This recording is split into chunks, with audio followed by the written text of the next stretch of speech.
E aí, brinquedeiros e brinquedeiras, como é que vocês estão? Tudo bem? Estamos começando mais um Toys Podcast aqui dos estúdios da Difulcast em Sorocaba. Roda a vinheta aí, Brunão!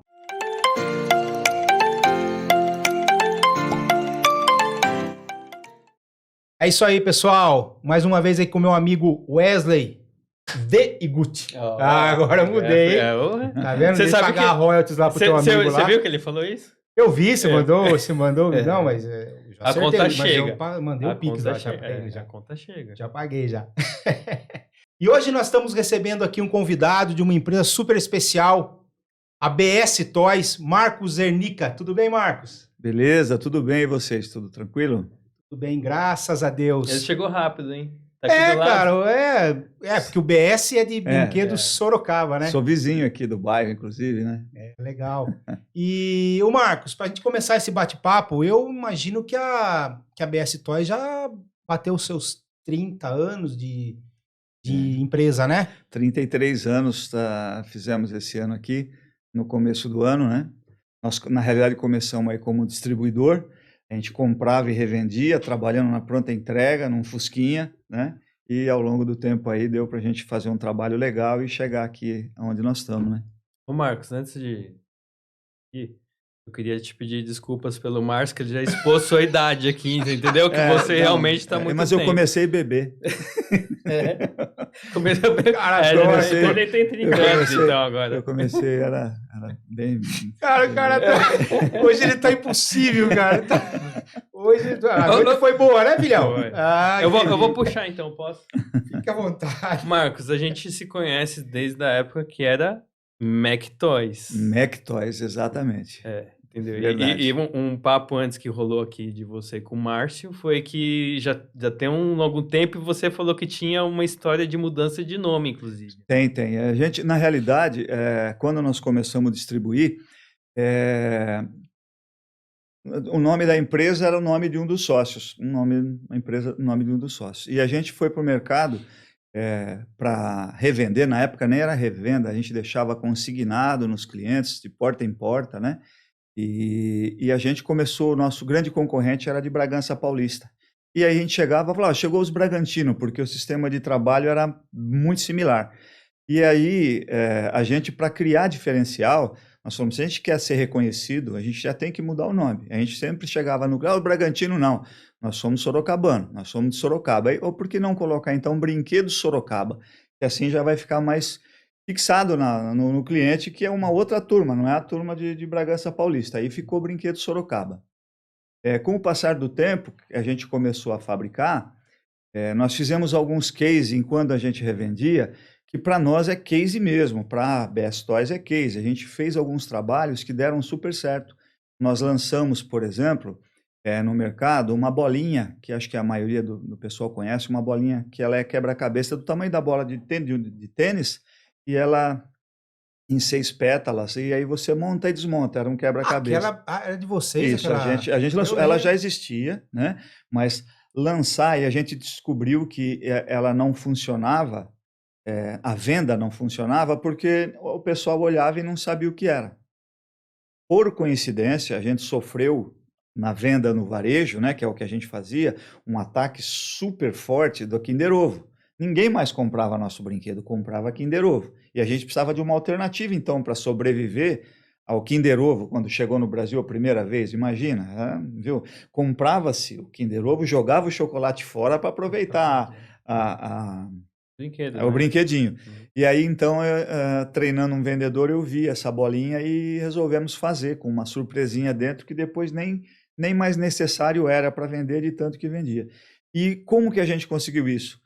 No boca a boca, de cliente a cliente. Cada cliente que eu oferecia, eu deixava a bolinha cair no chão, ela estourava, e chamava a atenção de todo mundo que estava dentro da mercearia, por exemplo, né? E aí eu pegava, ele falava, mas o que é isso? Eu falava, isso aqui é um quebra-cabeça. Assim, nosso cara, que legal, tenta montar. E, então, em cada local que eu vendia, eu deixava um professor, né? Entre aspas, né? Mas deixava uma pessoa que estratégia. E aí todo mundo que chegava lá, o cara, não, eu sei, ó, faz aí, monta que eu quero ver. E o negócio pegou e a gente vendeu bastante. Daí a pouco, alguém, e ela chamava-se Lucky Ball, bola da sorte, né? Beleza. E daí a pouco alguém copiou. E aí eu, como revendedor, não conseguia mais vender, porque meu preço tinha o lucro do fabricante, mais a minha margem, para depois eu vender, e não dava mais. A gente lançou alguns outros produtos e aconteceu a mesma coisa. E aí a gente montou uma empresa para fabricar, trouxemos uma pessoa de São Paulo da área técnica, a gente só era área comercial, e aí a gente começou a fabricar. E a gente colocou o nome de Look, Indústria e Comércio de Brinquedos, por causa da bolinha que a gente tinha lançado. Mas deu um probleminha, porque tinha um cliente que era Look, Indústria e Comércio de Brinquedos, e ele não deixou a gente usar, e a gente mudou, então, para Mac Toys. Se não me falha a memória, é isso, mudou. Só que aí tinha uma composição societária, essa composição mudou, e eu mudei o nome. Aí a gente fez a Duke Toys.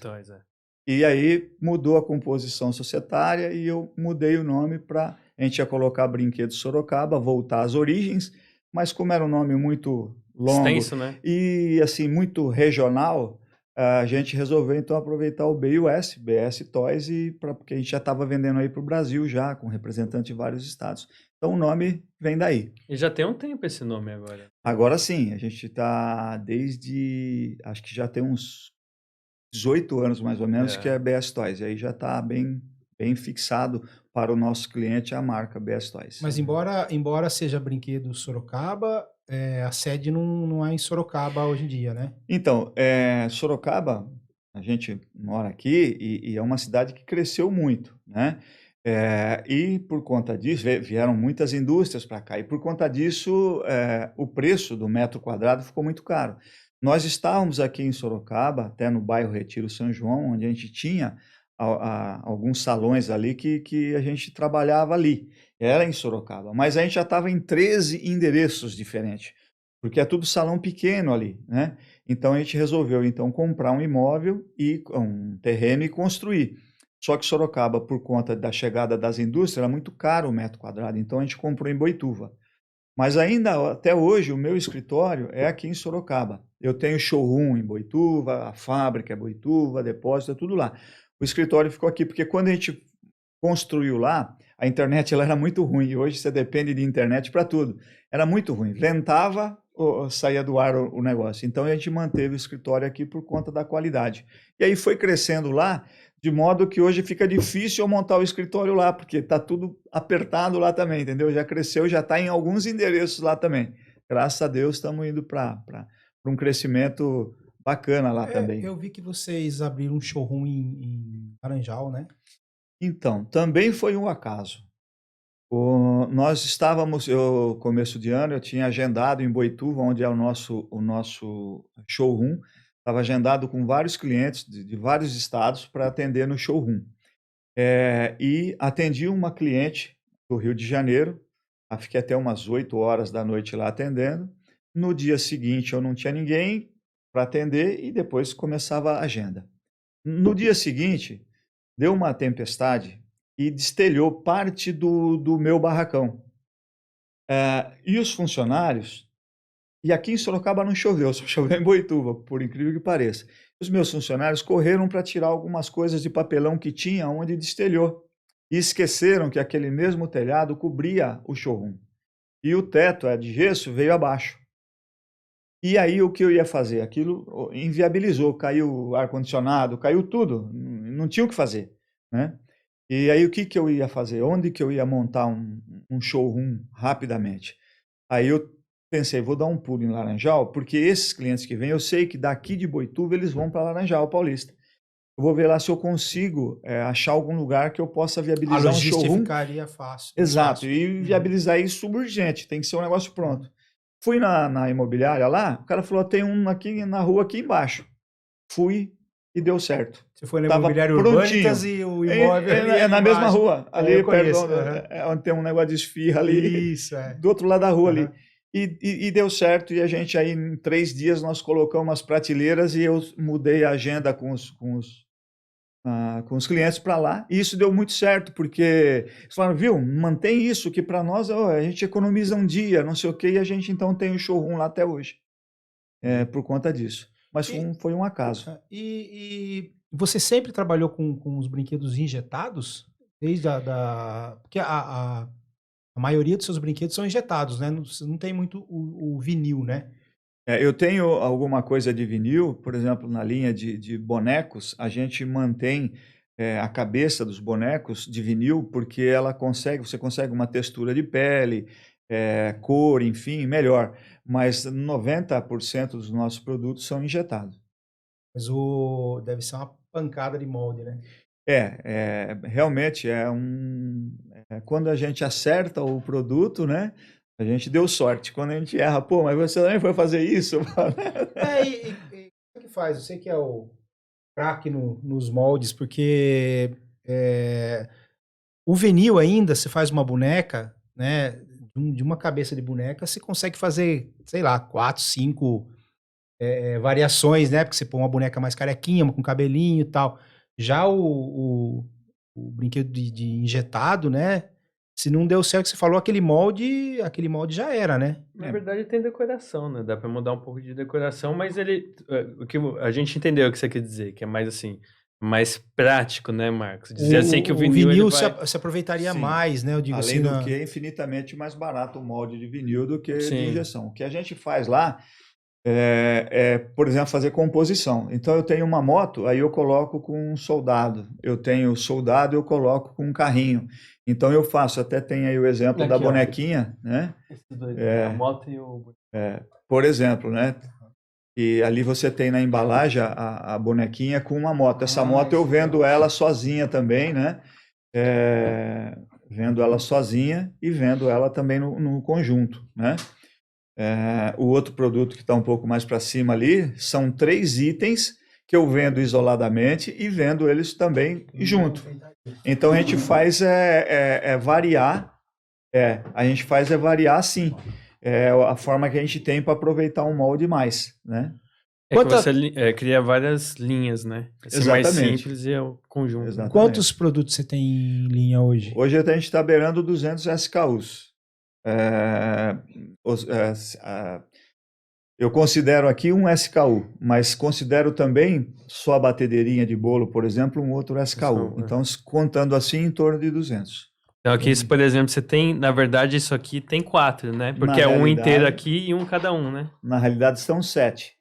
É mesmo? 7 SKUs, porque eu tenho ele na caixa. Aí eu tenho individualmente também. Tipo na solapa. Na solapa e individualmente na caixinha também. Então são 3 na caixa, 3 na solapa e mais esse juntando os 3. Quando você põe na solapa, ele se torna um produto mais popular? Sim. Hoje o papelão ele está um problema, acho que meio que mundial.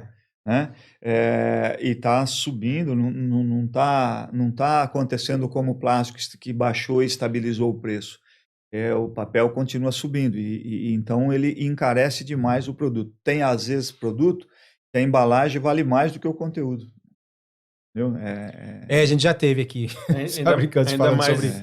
Ainda mais em comparação com o injetado, né? Porque assim, o injetado se gasta mais no início no molde, mas o custo dele do produto na produção ele é mais...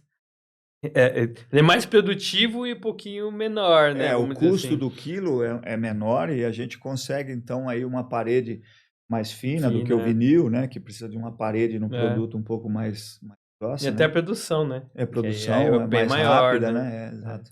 E esse tipo de produto, assim, mais injetado, você bate muito de frente com produtos importados?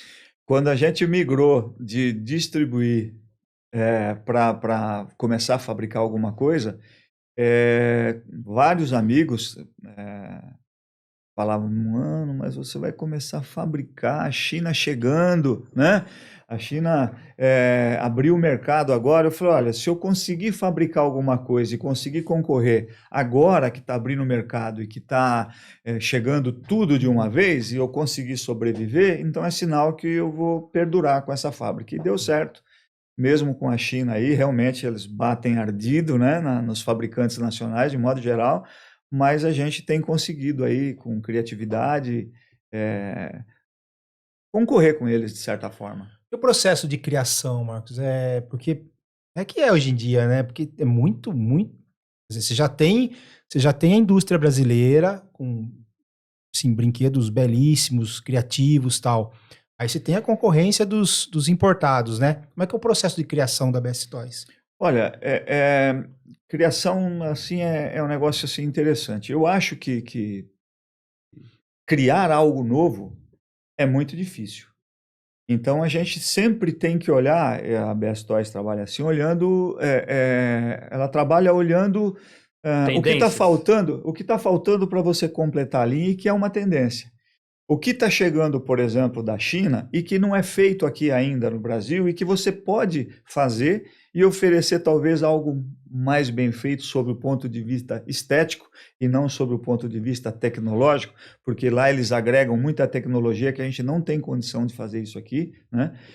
Mas sobre o ponto de vista estético. Então a gente parte por aí. Então a gente visita a feira fora do Brasil, a gente vai para a China visitar showroom, buscando inspiração. Vai para outros países quando dá, né? E olha bastante loja de brinquedo. A gente não consegue viajar sem ver loja de brinquedo, né? Onde a gente vai, a gente está entrando. Para você ir formando uma ideia. Mas se você olhar, hoje o mix de produto nacional não tem muito para onde ir. Né? Vamos fazer carrinho, é carrinho, vai fazer pista, é pista e assim por diante. Boneca, né? Tem a criação diferenciando, vamos dizer assim, em detalhes. Mas, o design do produto, design do produto. mas Conceito? o conceito do produto é o mesmo, né?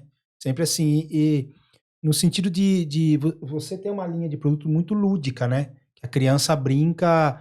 Como que você vê a tecnologia hoje em dia entrando e você tendo uma linha de produtos assim mais que desenvolve, no caso, por exemplo, a coordenação motora. A gente já teve alguns assuntos até tá rendendo aí nas internet da vida aí, a nível de muita tecnologia, né? E a criança tá perdendo um pouco da coordenação motora, esse tipo de coisa. Cara, olha, eu acho assim que a gente ainda no Brasil, eu acho que essa substituição do brinquedo tradicional, vamos dizer assim, pelo tecnológico, eu acho que é irreversível. Isso eu acho que vai acontecer, não tem o que fazer. Mas se você olha para o Brasil, a nossa pirâmide social, a base dela é muito extensa e ainda não tem acesso a esse tipo de brinquedo. Então, acho que a gente tem muito chão pela frente ainda. E acho que vai ter um momento também que os pais vão começar a entender da necessidade que a criança tem de brincar e desenvolver a parte motora dela, a parte imaginativa, através de construção, de quebra-cabeça, enfim, de tantos brinquedos que tem na indústria nacional aí, né, que ajudam no crescimento dessa criança. No meu tempo, a criança chorava, a gente dava chupetinha, né? Hoje dá um tablet, hoje dá, mas ainda na parte de cima da pirâmide, eu acho, né? Tem vários países dentro do Brasil, né? Muito, exatamente. É bastante. Porque quando isso vai mais pro interiorzão, aí o negócio ainda é o carrinho, né? Exatamente. Imagino, né? Nem a nossa internet ainda não consegue uma cobertura legal para todo lado, né? E os aparelhos eletrônicos não são baratos se você olhar para a nossa população de modo geral, né? A grande maioria. E o poder aquisitivo deles. Exatamente. Né? Exatamente. E a BS Toys pensa muito nisso. E para isso a gente pensa sempre em fazer um brinquedo popular. Mas fazer um popular que a gente chama de chique. Bem feito, com cores legais, com um aspecto bacana, porque mesmo o mais pobre, ele quer levar para casa um negócio bonito para dar para o filho dele. Pode ser uma coisa simples, mas uma coisa bem feita. Um brinquedo simples, um brinquedo bacana, um brinquedo com cor viva, entendeu? Então a gente sempre fala, ó, a gente é fabricante de popular chique. Nós temos um preço popular, mas com uma qualidade de produto chique. E como você classificaria a faixa etária dos teus produtos? Eu tenho, acho que 98% dos produtos para cima de 3 anos. São para cima de 3 anos. Hoje eu acho que diminuiu a faixa de cima, né? Por conta de eletrônico, mas mesmo assim ainda a gente acha que até uns 7, até um pouquinho mais, eu acho que ainda atinge, dependendo do produto. Porque a gente estava conversando aqui com a Aurélia e a Ana da Play Pesquisa, né? E ela falou que existe um buraco na faixa etária dos 9 aos 12. Exato. Porque você pega os 9, estão se tornando pré-adolescentes, né? Pré-adolescentes, mas assim, não são os adolescentes. E os 12 também ainda tem um pouquinho de criança. Então tem um buraco aí que não se acha produto para esse que era uma faixa etária que podia se explorar mais, né? A gente até conversou disso aí, porque como um novo, talvez, segmento. Mas você sabe que eu acho esse assunto, naquele dia mesmo eu estava pensando, é mais complexo. Eu acho que não é nem só o produto, é criar a comunidade e o ambiente ali, entendeu? Para depois criar o produto.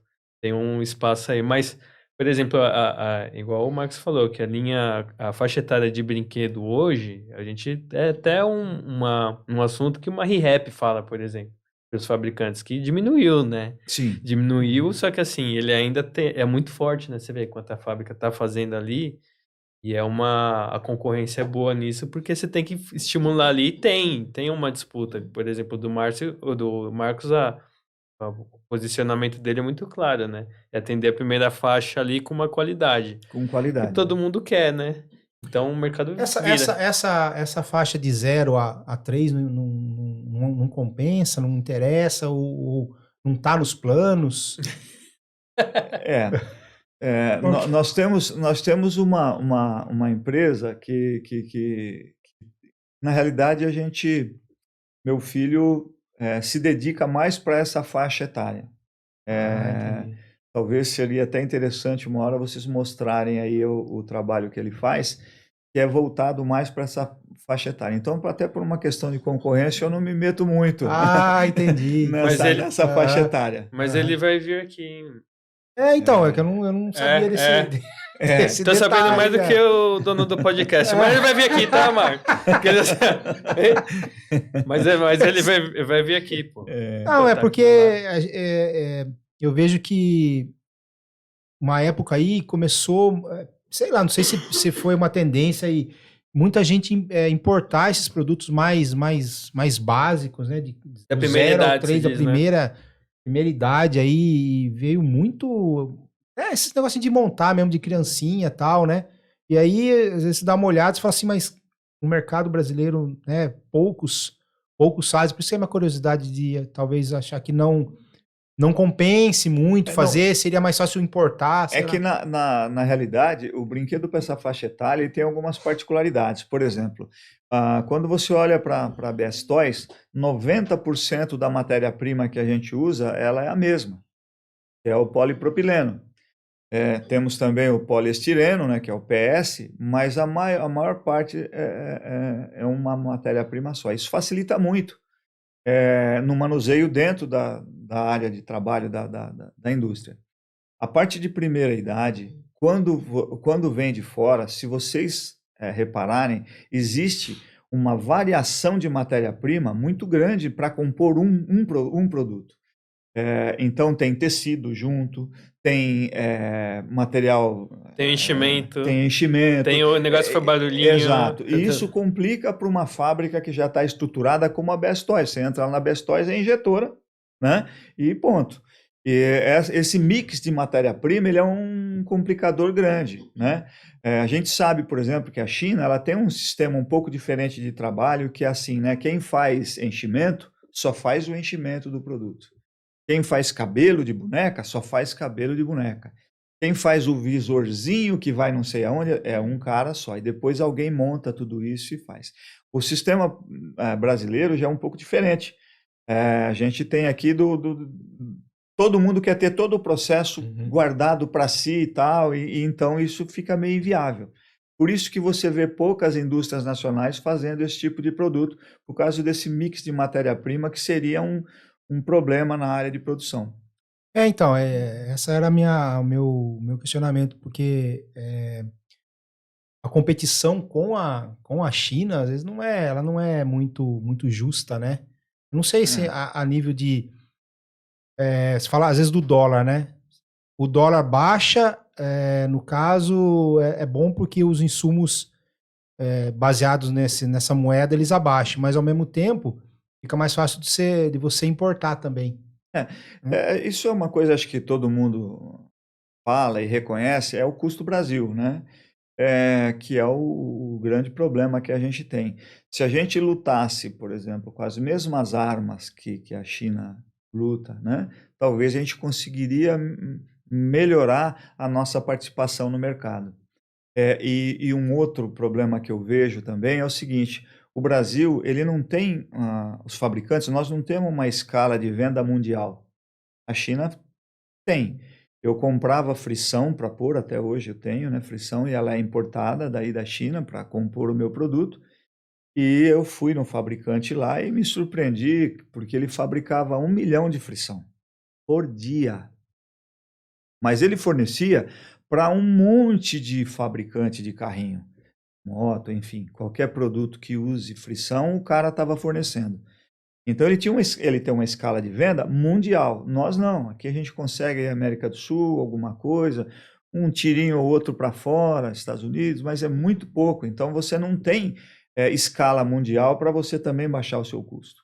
Entendeu? Mas Esse é por um que outro você problema. acha isso, Marcos? É extremamente por causa de carga tributária mesmo, que o Brasil não consegue exportar um pouco mais e de repente, porque qualidade, né, os produtos brasileiros eles têm, né? Porque a gente, Sim. né, sei lá, já fui nas feiras também internacionais aí, vejo os produtos de lá, quer dizer, não vejo nada assim que fique muito aquém talvez a tecnologia, Sim. você fale, né, que aqui ainda a gente tá meio devagar, mas por que você acha que não consegue exportar mais? Olha, eu acho que o custo nosso não é só o tributo, né? A gente tem um monte de outras coisas que compõem. Por exemplo, você falou uma coisa assim que eu não concordei muito, e muitas vezes. Às vezes sim, mas não é toda vez. Toda vez que o dólar baixa, nem sempre a matéria-prima baixa. Ah, Mas tá. toda vez que o dólar sobe, a matéria-prima sobe. Então tem algumas coisas que são, aqui no Brasil, assim, um pouco diferente, entendeu?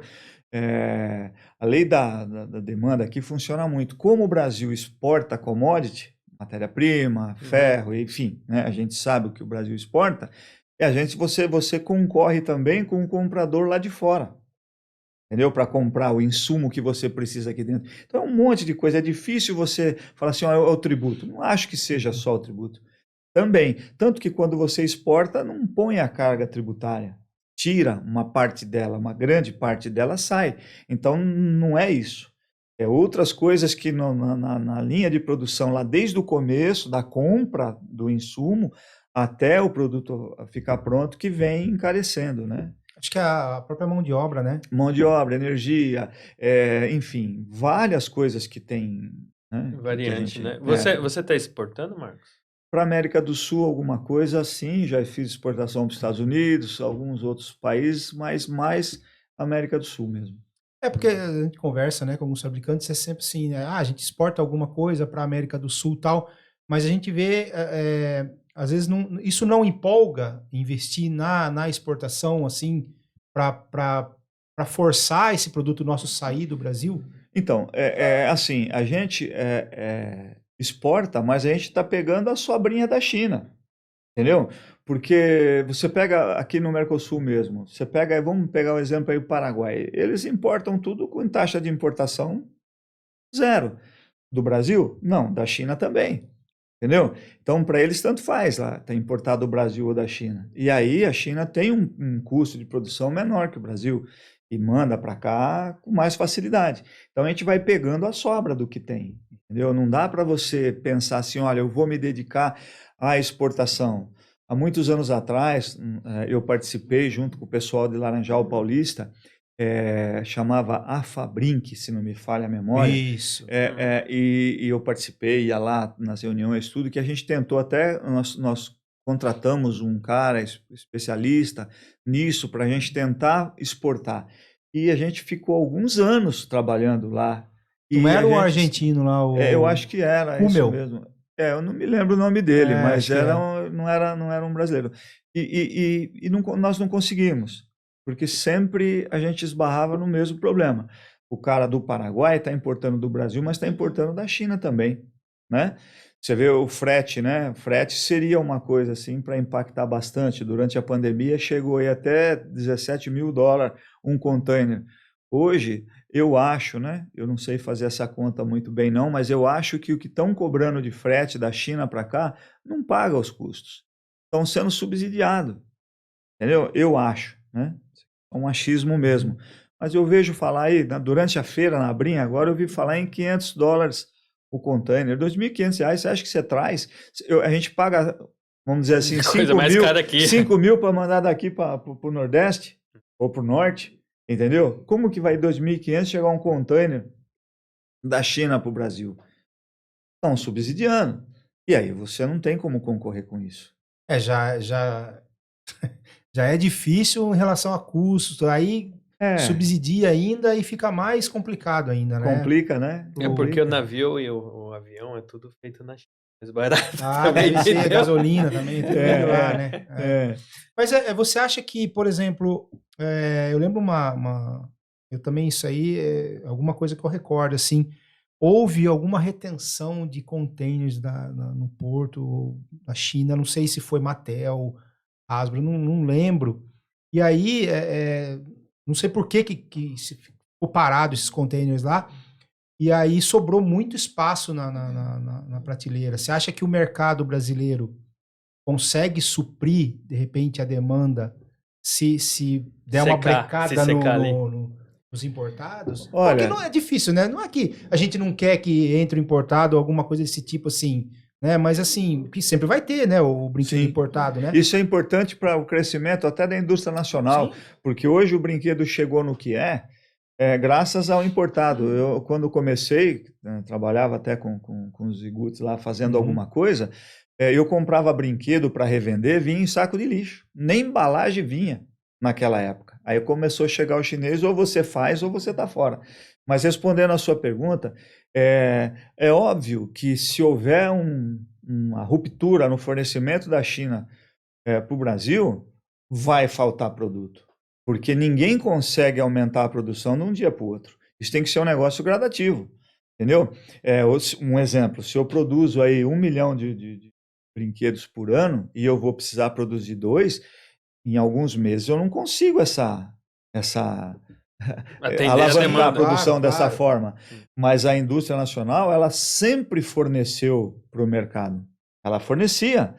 Olha, a gente sabe aqui as empresas aí, a gente tinha empresas que são gigantes até hoje, vamos citar como exemplo a Estrela, né? Quanto que a Estrela não produzia? Acredito que muito mais do que ela produz hoje, na época. Ela estava preparada para isso, né? É óbvio que o que aconteceu na pandemia, de repente não saía nada da China. Assim mesmo a gente segurou o rojão aí no mercado, hein? A gente conseguiu atender o mercado, mas foi realmente assim um negócio insano produzir o que foi preciso para não faltar mercadoria no mercado, entendeu? Então é óbvio, isso é um movimento que tinha que ser aos poucos. Olha, não vem da China, mas de um dia para o outro, complicado. E falando em pandemia, como é que vocês contornaram essa situação, cara? Cara, num dia a gente estava todo mundo morto, no outro dia a gente estava ressuscitando, depois a gente não estávamos vencendo a demanda. Foi um negócio assim, eu falo, né? Eu já tenho mais de 50 anos, mais de 60 anos na realidade, né? E já passei por muita coisa, né? Mas essa foi uma assim, realmente diferente de tudo. Acho que ninguém na nossa geração pegou uma pandemia, né? De repente a gente teve que fechar a fábrica. Fechou, todo mundo em casa, o que nós vamos fazer agora? Vamos ver até quando o dinheirinho dá para pagar as contas. De repente começou a cair pedido na fábrica. E a gente não conseguia entender.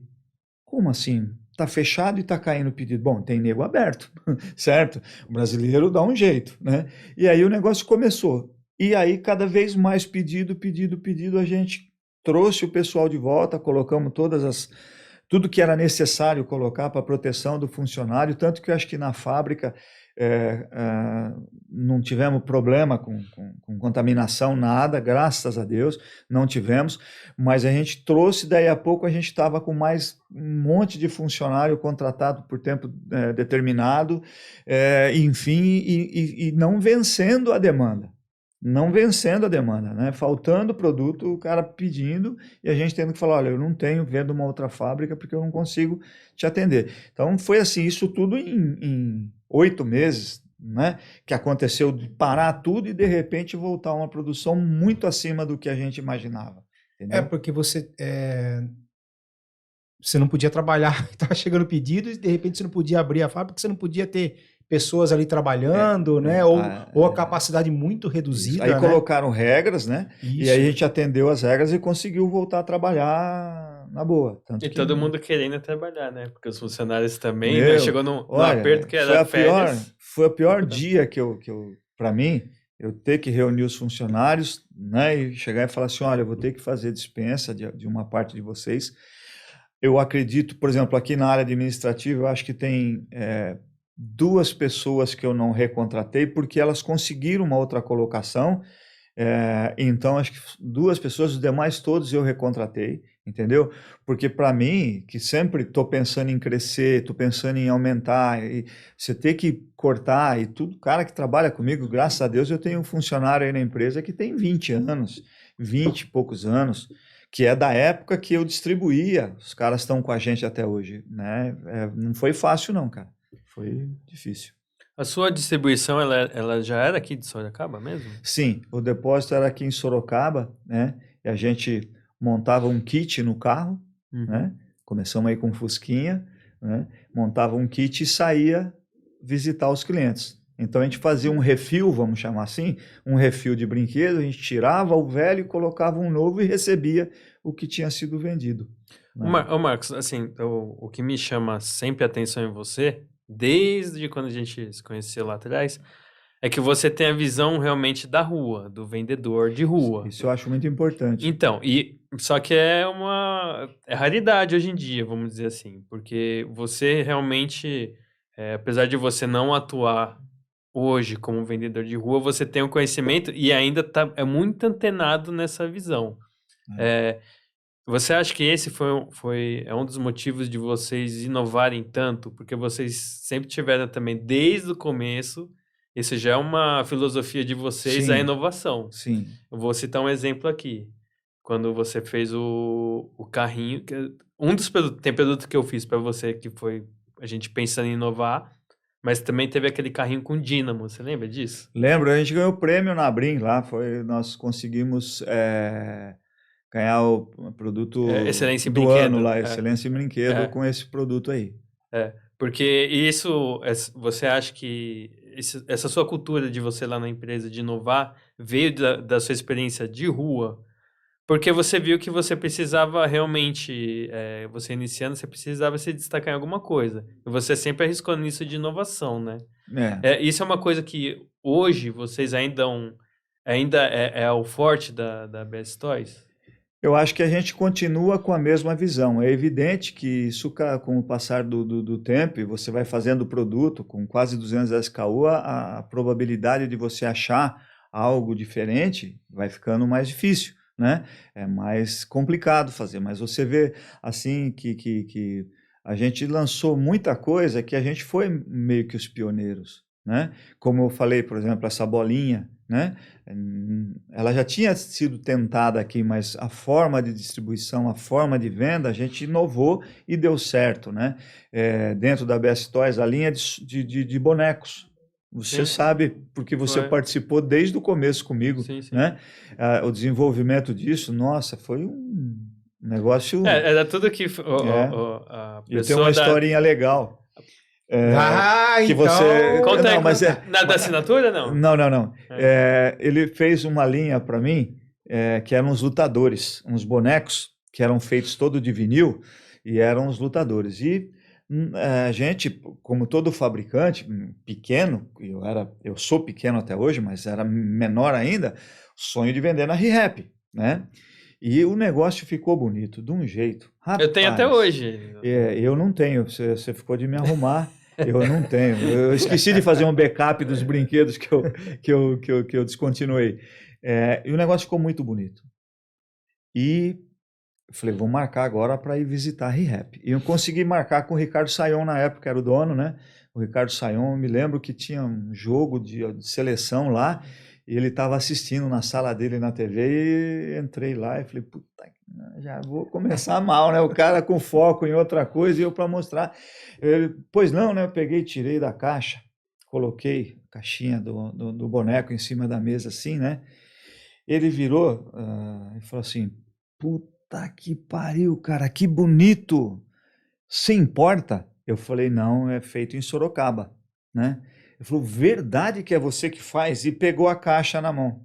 E era um mocap, né? Falei, putz, tomara que não dê ruim, né? Aí ele foi abrindo a caixa e a gente tinha feito o mocap sem imaginar que ele fosse abrir. Então os encaixes, eles não estavam perfeitos ainda do boneco, né? E aí a hora que ele tirou foi cabeça para um lado, perna para o outro, né? Eu falei assim para ele, e é pedagógico, é de montar também. Da onde eu tirei isso, eu não sei, entendeu?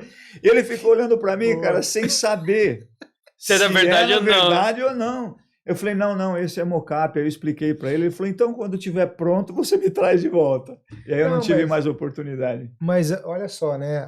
Você no começo falou da bolinha, né? Que você ia aqui, quando você jogava a bolinha lá, plá, quebrava, despertava, né? E aí você despertou a curiosidade nele também, você deu uma saída ali. Mas esse tipo de atitude assim, só tem, eu acho que quem frequenta muito a rua, né? É rua. Rua. Tem essa sacada, né? Eu tinha uma dificuldade louca para vender aqueles meus refis lá que eu falei, os expositorzinhos lá. E eu chegava várias vezes, o cara virava para mim e falava, eu não trabalho com essas porcarias. Putz, aquilo era o sustento da minha família, né? Então, você ficava por dentro, mas cliente é cliente, tem razão e tal. Não, mas aí, né? E uma vez eu entrei numa mercearia, assim, o cara estava em dois sentado no fundo da mercearia. Aí ele, não, nem entra, eu não trabalho com essas porcarias. Aí eu falei assim, não, ok, era brinde da Arcon, né? Arcon distribuidor, né? Era brinde da Arcon, mas beleza. Ei, vem cá, é brinde? Eu falei, não, o senhor falou que não trabalha com essas porcarias. Virei as costas e fui embora. Isso é coisa de rua, que você vai aprender no dia, se virar. Para sofrer menos, na realidade, né? Porque aí depois eu saí dando risada. Em vez de bravo com ele, o cara lá ficou... Mas aí, fazendo um paralelo, né? Você pega, assim, esse pessoal que frequentou a rua para vender, saiu a campo, e você pega hoje em dia, de repente, os representantes com toda a tecnologia, eu acho que eles têm menos contato, de repente, com o cliente do que se tinha antigamente, porque antigamente tinha que bater muito mais a perna para você conseguir... Existe uma diferença em relação a isso? Cara, eu vejo, assim, venda é um negócio dinâmico. Ela está em constante mutação. Quando eu comecei, a 25 de março, era o polo distribuidor do Brasil. Ali, os atacados eram fortes e vendiam para o Brasil. Outras regiões vinham comprar dos atacadistas. Os fabricantes de brinquedo ficaram na mão dos atacadistas naquela época. Eles tiveram que fazer alguma coisa. E aí começou a sair balconista que conhecia a freguesia e subir nos prédios ali e montar os escritórios de representação. E surgiram os grandes escritórios de representação, como a Líder, como Yoshida, enfim, tantos que estão lá até hoje, são excelentes e tudo, mas eles ficaram grandes e, de repente, as fábricas começaram a ficar refém também desses escritórios. Assim, refém no bom sentido, porque a venda concentrava ali. Assim como concentrava no atacadista no começo, e aí o atacadista ficava com um poder de barganha absurdo, aí os escritórios passaram a fazer o papel do atacadista, né? E também começou, e o fabricante teve que inovar de novo. E aí começou a colocar representante nos estados, que é a forma que se tem hoje, representante no estado. Isso está começando, parece que mudar um pouco, mas essas mudanças, elas não são assim radicais, né? Elas vão acontecendo com o tempo. Hoje já tem assim um movimento de se fazer showroom no estado. Então tem alguns representantes que já têm showroom no estado. Não sei se vai ser esse o caminho, mas está se tentando. Outros usando de tecnologia para acessar cliente e vender. Também não sei se vai ser isso, talvez um híbrido aí, eu não sei, mas a gente está percebendo que o segmento de venda está sofrendo uma mutação. E com relação a esse negócio de rua, hoje a maioria dos amigos fabricantes de brinquedo conheço vários, porque eu era cliente de muitos deles que estão aí até hoje, também tem essa preocupação e estão indo para a rua. Eu encontro o pessoal de Laranjal aí em feiras regionais, em clientes muitas vezes. O que você está fazendo aqui? Entendeu? E é legal isso. Porque né? essas feiras regionais, né? A gente tem a Abrim. Vamos falar um pouco da Abrim, que a Abrim é o start, né? Eu acho que do ano, né? Pro brinquedo ali, que se apresenta todas as novidades e tal, né? Sim. E depois, né, acho que mais no segundo semestre começa a picar as feiras regionais, né? Exato. Você acha... A Abrim vai fazer 40 anos, né? Ano que vem, se eu não me engano. 40 eu anos. acho que é por aí, né? Inclusive vem a Luciana Ramos da Francal, a gente já acertou com ela para a gente bater um papo sobre isso. Quanto tempo vocês já participam da Abrim? Eu acho que há uns 20 anos eu participo. E é importante, né? Estar participando. Eu acho assim, que é o nosso segmento. Se a gente ficar fora, nós estamos ficando fora do movimento. Vocês têm uma bela stand, né, cara? Do movimento do segmento, né? Então, eu acho que é importante. Acho que até que deveria ser visto de forma diferente, talvez pelos fabricantes, ou ser visto diferente pela própria Abrim, mas isso é uma opinião pessoal minha. Eu acho que essa feira ela deveria ser em outros moldes. Eu acho que ela deveria contemplar todos os fabricantes de brinquedo. Muitos ficam de fora por causa de custo, né? E isso eu acho que deveria se achar uma forma para ter, se tem 400 fabricantes de brinquedo, nós deveríamos ter uma feira com 400 fabricantes participando dessa feira, né? E a gente está vendo assim que ao longo do tempo ela vem reduzindo. Eu cheguei a participar dessa feira, era acho que 2 ou 3 pavilhões. Né? Sim, era uma loucura. Era uma loucura. Sim, né? 3 pavilhões. E na medida que ela vai ficando menor, ela vai perdendo o atrativo. Eu entendo, tem a expositor ali que pensa, quanto menos tiver, para ele é melhor, porque ele é muito grande e ele quer a atenção dos compradores no stand dele. Eu entendo, não estou falando aqui nem certo nem errado, não estou fazendo juízo de valor, mas acho que deveria ser a feira para todo mundo participar, porque eu acho que teria muito mais atrativo para tudo quanto é comprador, descobrir fabricantes menores, enfim, mostrar a força do segmento, entendeu? Hoje a gente tem lá, né, cada vez menor a feira, mas fomentar o mercado. Não, né? E de repente você ter um stand que todos pudessem colocar os seus produtos, né? E a feira regional, ela traz um pouco isso, na medida que alguns que fazem, tem mais do que um já hoje que faz, essa feira regional começou no Nordeste, né?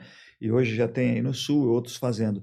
Mas ela traz, assim, uma equidade, é o mesmo stand para todos, é um stand padrãozinho para todos. A Bandeirantes, né, com a linha que ela tem, participava da feira com um stand do tamanho da BS Toys, que é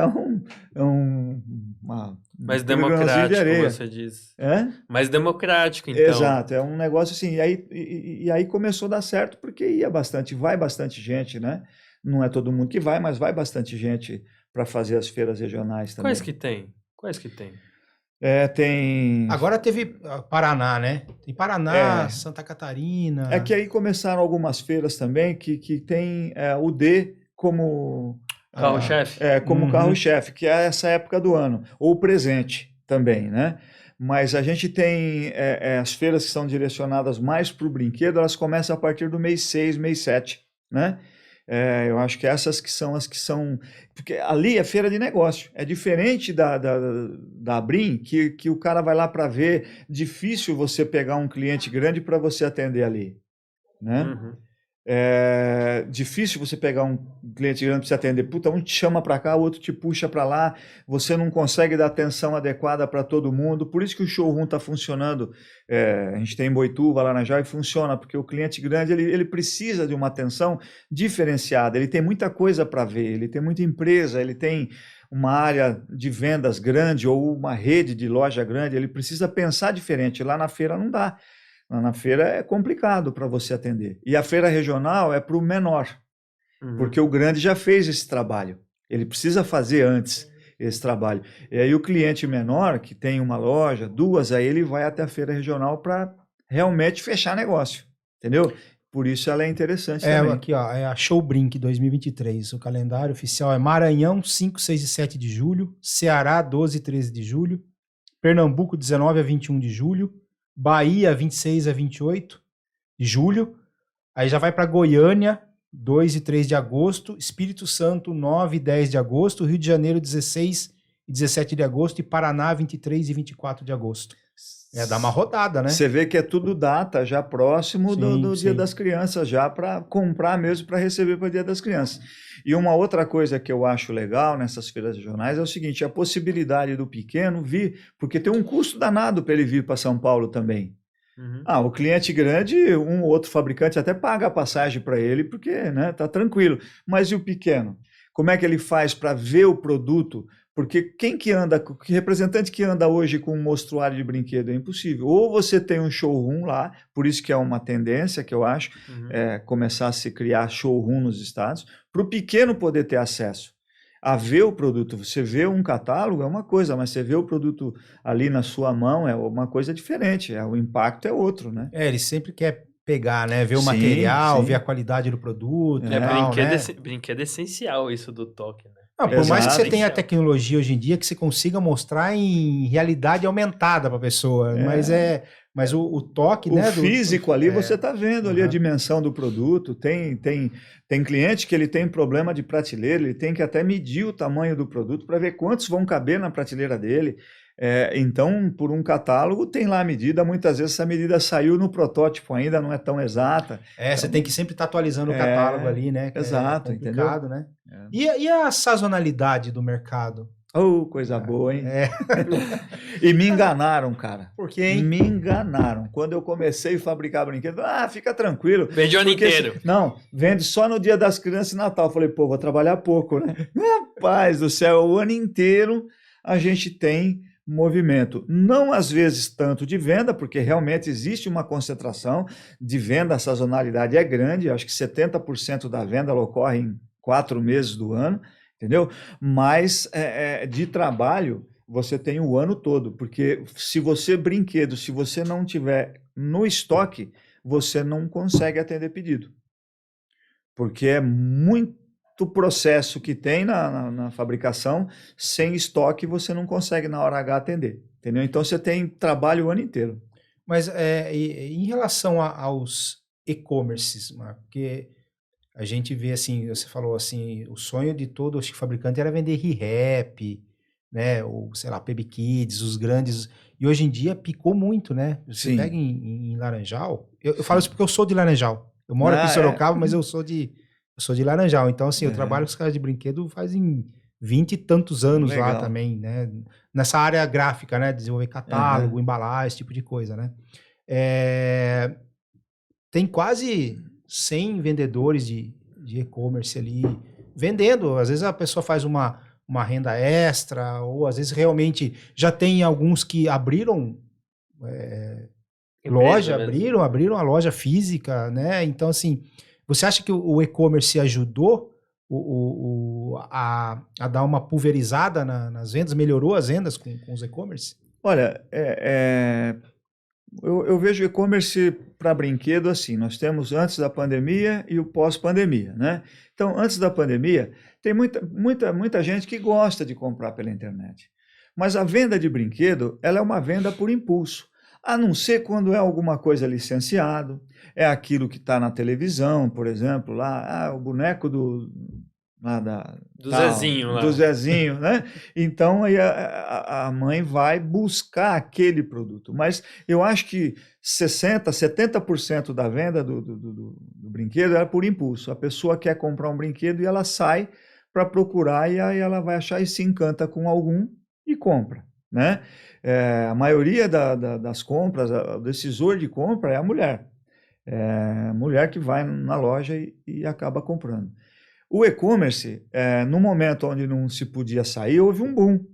no e-commerce após a pandemia, né? Então teve um boom, não dava para sair, precisava alguma coisa para a criança também segurar a criança em casa, então realmente houve um boom. Eu não sei se isso vai perdurar. Eu acho que quando o produto é especificado o que é que ele quer, aí beleza, a internet fica legal. Agora você quer comprar um caminhãozinho, seu filho gosta, e você quer comprar um caminhãozinho.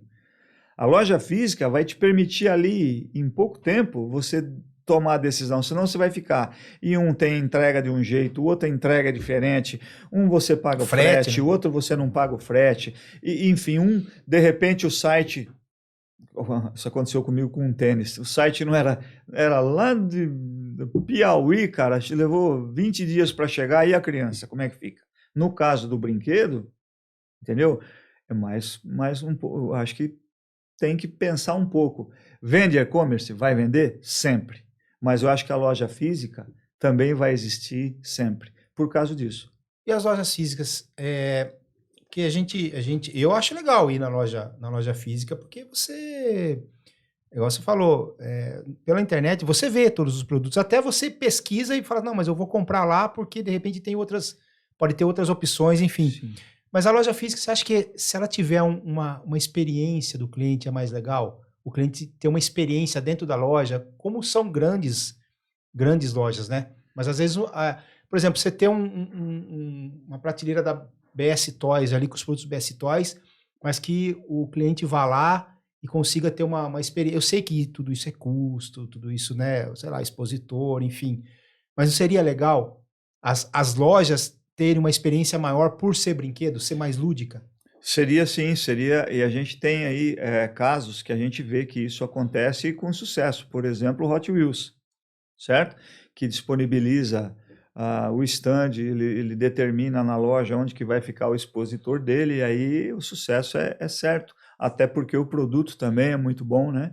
Ele Corresponde, né? Corresponde, exatamente. Agora, no caso de um fabricante normal, vamos pegar a BS Toys aqui, para a gente fazer um movimento no cliente, é o que você falou, o custo é um impeditivo para isso, entendeu? É muito difícil. A gente fez uma linha, pensando na inovação, nós lançamos aí há uns anos atrás, uma linha onde a pessoa comprava o brinquedo e vinha um joguinho que ela baixava no celular, né?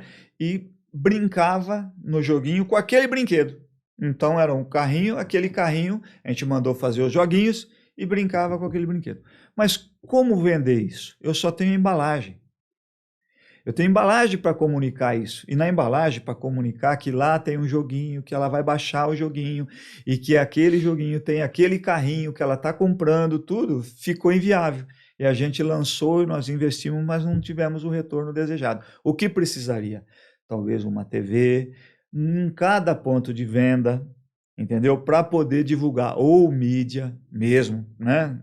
Mas esse que ano que foi? Foi antes da pandemia um pouco. Você vê, eu acho que é timing, tá? Porque hoje o Kinder Ovo faz isso, tô falando pela minha filha, tem sabe? várias coisas que a gente fez que tava fora do timing. Eu sei, porque a gente conversa, quando a gente se encontra e conversa... Essa da e-commerce realmente... também foi fora do timing, esse projeto meu de e-commerce. Ele tem vários desses, assim, que ele foi realmente... E depois fizeram. Mas sabe o que pensa à frente do tempo, né? E a gente às vezes quer tá lançando aquilo, mas a gente tá pensando lá na frente já, né? Mas às vezes o mercado não tá preparado para aquele... Foi baseado no sucesso que a gente teve com os soldadinhos, que você fez as esculturas de vários para nós, né? A gente lançou na época um joguinho baseado no Super Trunfo. Super Trunfo, a gente modificou a regra, né? E era o seguinte, a gente mandou um rapaz que desenhava na mão aí fazer uns 100 lutadores, 100 heróis. E aí a gente ia vender como vende figurinha, com 3 cards dentro do pacotinho de figurinha. E então lá tinha vários poderes, poder do soco, do chute, velocidade, não sei o que tem e tal. Eu ia jogar contra você. Aí eu pegava a minha figurinha e falava assim, vamos lá, força do soco, o meu é 30. Aí você falava, putz, o meu é 20, você perdeu para mim. E essa era a brincadeira, né? E eu precisava comunicar isso. Puta, aí tinha que ser TV mesmo. O que que eu fiz? Vim aqui e vou pôr no programa do Chaves, né? Que era o que tinha, só que é regional, porque a nível nacional não tem como pagar, né? Não tinha como pagar, né? E a gente fez. E a gente errou no tiro. Por quê? Passava aqui em Sorocaba, onde passou a propaganda que a gente fez, foi um sucesso de venda. Mas em volta de Sorocaba, na época, pegava tudo de São Paulo por parabólica, porque senão era muito ruim, então não passava a propaganda. E aí a gente não fez. Passou alguns anos, a Elma Chips fez os mesmos cards com lutador, com força não igualzinho o meu, evidentemente, até com uma qualidade melhor do que eu havia feito. Eu fiz em papel cartão, eles já fizeram num plastificadinho e tal, entendeu? E fizeram também, a gente fez um negócio que depois alguém fez. Eu lembro todas dessas histórias, assim. É por isso que eu tô falando, ele realmente tem, assim, não é um raio caindo no mesmo lugar só uma vez, duas vezes, sabe? Foram várias vezes que você teve ideias que foram até adiantadas. Mas já teve muito raio que caiu na cabeça da gente. Pegando esse gancho aí de publicidade, por exemplo, assim, eu comecei fazendo design de embalagem, de catálogo, essas coisas, e eu fui me aprimorando e eu comecei a produzir comerciais de televisão. Fiz bastante comercial entre, sei lá, uns 7, 8 anos por aí, até chegar à internet mesmo e os canais de YouTube e tal, e realmente o que você investia em mídia, em TV, né, já não dava mais, é melhor você investir Não pagava a conta. na internet, né, então acabaram que cortando.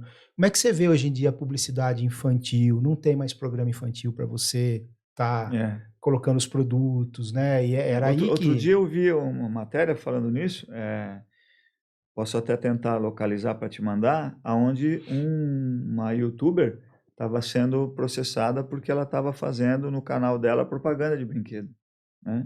Então, até nessa mídia parece que vai ter problema. Eles vão estar vendo mas como é que faz, né, Marco? Porque assim, eu sei que existe o problema do consumismo e tal. Por aí a gente vai, não é que a gente quer criar polêmica aqui, mas assim, se você não anunciar, se você não tiver como você anunciar os produtos, porque hoje em dia é difícil até você colocar uma criança na embalagem do produto, né? Pode ter algum problema, alguma coisa assim, né? E eu vejo que é muito difícil, você já tem todas as dificuldades que tem o mercado, você não tem mais programas na TV para o público infantil, né? Eu acho que tem o SBT hoje em dia, mas é a filha do Silvio Santos ainda que apresenta, né? E aí você não tem mais, né? Fica difícil para o fabricante, de repente, igual você falou, fica difícil num ponto de venda você fazer uma ação. É difícil. É caro, tal. Aí você vai de repente, procurar um programa, não pode.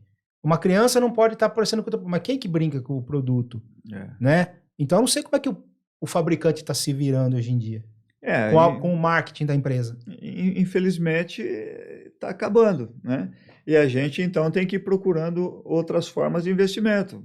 Participando de feira, na medida do possível, investir com o cliente junto, fazer parceria com o cliente, que é o que eu estava até falando para o Wesley, a hora que a gente estava vindo, fazendo parceria com o cliente, fazendo alguma ação no ponto de venda, você acaba desviando o resultado. Eu acho que não é o mesmo. Eu acho que e a gente, né, cresceu, né? Como é que é? 7, 7 são 14, com mais 7, 21. As crianças se divertem no programa Pim Pom Pum, Estrela Pim Pom Pum. Cara, ficou gravado isso da minha infância, né? Ficou gravado. Isso acho que só contribuiu. Porque a tabuada do 7 eu aprendi rapidinho. Entendeu? Cara, porque e só contribuiu. Você quando a gente fazia alguns comerciais e aí ia se levar os produtos nos grandes players, aí, nos grandes magazines para se vender, nas grandes redes, eles te pediam qual é o plano de mídia. Sim. Né? E hoje em dia eu não sei como é que tá essa figurinha eu levava o plano de mídia para vender e aí vendia. Entendeu? A figurinha que eu disse aí que não deu certo por causa das parabólicas. Porque você tinha ele sabia que você iria divulgar esse produto, né? Hoje tá muito por conta de rede social, né? Exatamente. Você vai postando ali e tal, e aí o negócio dos YouTubers, né, que estão... Eu acho que agora está distribuído para isso, né? Até saiu, as lojas têm entendido que saiu da mão da TV e foi para rede social, né? Depende de YouTuber, e YouTuber também, assim, ele é bem cíclico, né? Ele tem um tempo ali que ele vai, 2 anos depois ele pode estar... sumiu, entendeu? E eu vejo assim, que os sucessos que está tendo aí com venda com YouTuber é quando o YouTuber, ele vamos chamar assim, quando ele participa, ele vende o produto no canal dele, ele faz a propaganda. Mas aí nós temos propaganda, por isso que eu falei que eu vi e me espantou saber que tinha alguém sendo com um problema por estar fazendo propaganda de brinquedo no canal. Se isso também acabar, aí o que vai restar? Tá em transformação, né? Tá em transformação esse mercado, né? Eu acho que ainda não se achou, depois da TV, uma fórmula, de repente, um novo padrão de... Tem muito mostrando o produto, né? Uma mão mostrando os produtos, né? Porque você não pode mais mostrar a criança brincando com... Eu não sei se daqui a pouco também não vem uma onda dizendo o seguinte, olha, você não pode mostrar o produto, porque tem gente que não pode comprar o produto e pode ter problema não tá difícil disso acontecer. Psicológico, porque não tem como acessar o produto, vai traumatizar. Então a gente está vivendo um momento que isso está sendo cada vez mais frequente. Também não estou aqui discutindo certo ou errado. Mas essa sua observação é bem interessante, né? Porque é bem Black Mirror, né? Falando assim da série. Mas eu acho que o pessoal está focado tanto em achar o problema e não está dando a solução. Você entendeu? Então, ver assim, problema onde não tem problema. Vê problema, mas tá vendo ali. Mas tá bom, você tá vendo tanto problema, por que você não dá a solução, então? Entendeu? Faz isso aqui, espera fazer. Isso aqui não pode. Tá, vamos mudar a chave, vamos falar o seguinte, tá, você tá falando tanto que não pode, por que você não faz um estudo aprofundado para falar o que pode? Exato, e dá regra. Seria legal. E dá regra, entendeu? Legal. Em vez de ficar... Isso é possível fazer, seria legal. Entendeu? Mas assim, acho que tá a mudança do foco, do negativo pro positivo, entendeu? Tá, putz, tô vendo aqui, tô tendo que falar com o Márcio aqui, depois com a BS Toys, tal, que não pode. Putz, gasta energia ali pra falar, olha, gente, é isso aqui, ó, o regulamento é esse, a regra é essa pra todo mundo, agora vocês jogam. Eu falo isso porque eu passei uma situação bem complicada, porque a partir do momento que eu tinha os clientes que veiculavam em TV Discovery Kids, tal, verbas bem razoáveis, e eu produzia os comerciais, eu tinha agência, tudo, tal, de repente, não pode mais. Não é que não pode mais, você podia, mas você teria toda uma regra. Pô, você ter uma ideia, você vai criar um roteiro, você tem que colocar, você tem criança, tem que mandar para o juizado de menores, para ele ver se aprova, quanto essa criança aqui, qual é a cena dessa criança, como é que ela vai trabalhar, para ver se não está se não abusando, alguma coisa, tal, quer dizer, isso encarece, porque você vai ter que contratar um advogado, você tem o tempo, você tem que ter tudo, então tem que existir uma N programação, aí você não vê mais comercial de televisão, né, eu falo no Brasil, porque lá fora tem, né, bastante coisa ainda funcionando, né? E aí eu fico assim pensando como é que os fabricantes trabalham o marketing da empresa hoje em dia. A gente é o que eu falo, no caso da BS Toys, a gente está tentando ir para o lado de procurar melhorar o máximo possível embalagem, catálogo, coisas que a gente sabe que... E tá na mão de vocês, que a gente tem o poder da decisão ali na hora, porque... Se você for correr atrás e, olha, vamos ver o que dá para fazer aqui, o que dá para fazer ali, é difícil e custoso, né? E licenciamento, Marcos? Você tem produtos licenciados? A minha linha, ela não é uma linha que seja fácil de licenciar. Porque para eu licenciar meus produtos, eu teria que só colocar adesivo. E eu acho que isso não é um apelo para... você tem o carrinho, aí você põe o carrinho o carrinho do fulano e aí só colocar o adesivinho lá, não acho que é o caminho, entendeu? Mas licença é tudo de bom. O cara que consegue a licença, eu faço bonecos. Eu queria fazer o Homem-Aranha, né? Só que não consigo porque já tem quem está fazendo, né? Então não dá. E quem está fazendo o Homem-Aranha, ele não tem concorrência. Ele não tem concorrência. Quem quiser comprar o Homem-Aranha vai ter que comprar dele. O meu não, eu tenho outros concorrentes, eu tenho, né? É diferente. Licença é muito bom. Já tentei fazer, eu não sei se foi você que fez o negócio das princesas do mar.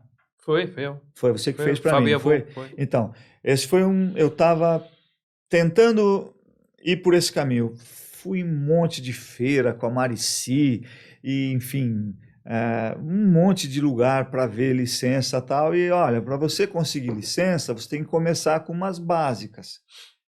Para depois você ir. Aí me convenceram lá e que depois iam me dar outras licenças e tal, de fazer Princesas do Mar, que era um cara, um brasileiro que tinha essa licença e tal, e então era mais acessível e era uma forma de começar. A gente fez molde, que não é barato, nós fizemos os personagens, tudo, mas foi um investimento que foi o raio na cabeça, não deu certo. E por não dar certo, aí a licença boa não vem. Por que o cara, dono da licença, quer? Ele quer a sua freguesia. Uhum. Ele quer a sua freguesia. Se você não mostra poder de venda, ele não quer dar para você, ele quer dar para o outro a licença, entendeu? Então é muito difícil você entrar nesse segmento de licença. Porque esse seria uma das formas da publicidade por tabela aí, né? Porque você tem Exatamente. seu produto licenciado, teu produto está lá. Se você tem uma licença Exatamente. forte na tua empresa, outros fortes do mercado também falam, mas isso aqui tem a licença tal, então a gente pode apostar nele, né? Exato. Mas como você falou, é muito, muito complicado você já entrar com uma grande licença ou demanda de muito investimento para você já entrar com uma grande licença, né? Mas o caminho dele, mas o seu caminho, desculpa, Marcos, mas assim, o caminho que ele falou é justamente isso, porque tem muito fabricante que só tem a licença, só algumas lá que são encostadas, vamos dizer assim, não gira, não performa tão bem, por causa de para pegar outras licenças e continuar. Senão ele não pega. Eu consegui a licença que seria a virada de chave da BS Toys na época. Ele também que fez o trabalho para nós. Ele e o pai, na época. Marvel Babies. Nós fizemos todos os bonecos, ele, né? Fez todos os bonecos do Marvel Babies. Foi um trabalho magnífico, porque além de fazer a imagem, ele teve que decorar, ou seja, pintar, fazer o negócio ficar parecido com o produto final. E foi assertivo pra caramba no que fez, ficou uma coisa linda. Eu fiz banner, cara, para abrir, camiseta pro pessoal E aí eu me vi na posição que eu acho que todo fabricante e vendedor quer estar. Chegava o comprador e falava, preciso disso, você me procura. Preciso disso, você me procura. Falei, cara, matei a pau. Só que o raio caiu na cabeça. Por quê? Porque o parceiro, e eu gosto muito de parceria, embora às vezes não dá certo, mas eu acho que parceria é um negócio legal. O parceiro que eu consegui na época, que ia executar o trabalho e produzir, depois da feira, depois de tudo feito, das peças feitas, era só fazer molde e produzir, ele virou para mim e falou assim, não consigo produzir. Tentei achar outro e não consegui, não dava para produzir, o tempo foi passando, eu paguei o Advanced para licença, paguei tudo e não consegui, no ano que valia a licença, eu não consegui fazer o produto sair. Infelizmente. Mas foi um puta trabalho que nós fizemos. E hoje dava para resolver facinho. Então, o time, mais uma vez, talvez não tenha sido assertivo. Mas ele foi lá no começo, porque o Marvel Babies, depois a gente fez também uma linha.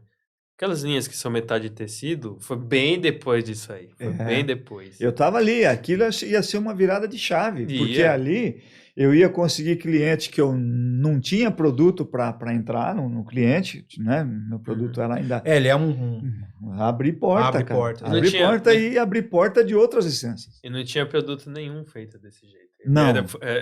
Só para você ter ideia, era o Thor, o Homem-Aranha, olha esses personagens. E o Rhino, que era vilão do Homem-Aranha, mas já tinha o Homem-Aranha e o Thor. E tinha a Mulher-Aranha também. Mulher-Aranha. Tinha mais um, não me lembro agora, mas não lembro, era uma turminha mas ficou lindo o trabalho que o Wesley fez. Nossa, ficou lindo, lindo, lindo. Ou seja, o produto, se ficasse perto do que ele fez, ia vender, não tinha como, entendeu? Ia vender. E todo mundo que vinha, eu sou da ReHap, quero que eu nem conhecia a compradora da ReHap naquela época, quero que você pode me visitar lá, que me interessa. Sou do...